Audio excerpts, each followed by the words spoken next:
Rafalovich with Revionics, and I'm here with Jeff Smith, who is our founder and our Executive VP of Strategy.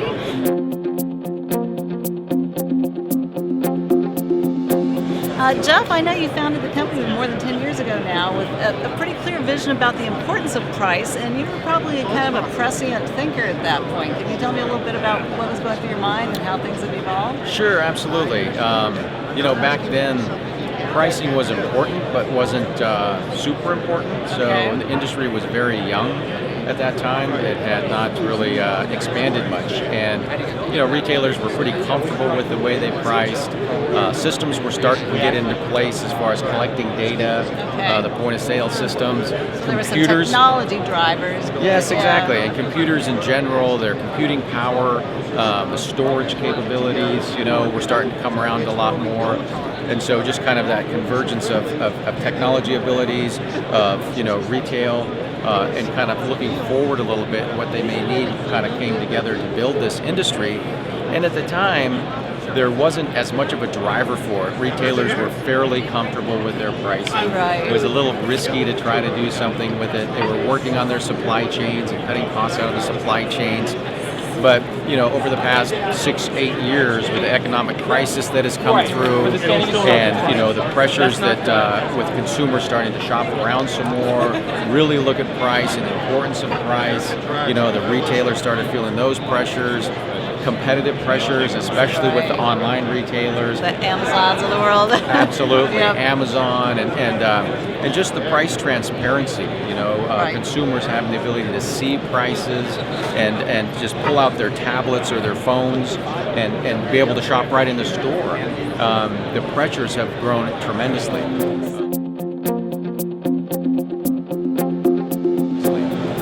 What would you say to a retailer who's feeling those pressures now and saying, okay, getting toward more sophisticated pricing is not optional any longer? How would you help them think about taking action in 2016?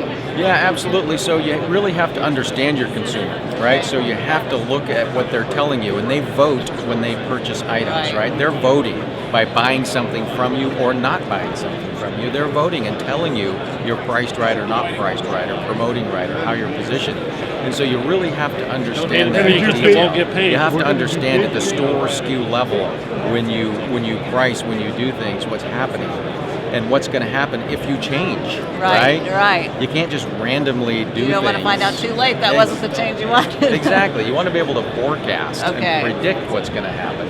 And you want to make sure you're promoting the right items, right? And you're not over-promoting, right? And make sure, yeah, exactly, and make sure you understand what items the consumers are really basing their positioning of you in their mind. What items are they really looking at? Where you have to be competitive compared to what items. Okay, I got to make that margin. I'm giving up margin on these, to improve my image, but I've got to run my business. I've got to have some margin, and so where can I go get some of that margin back?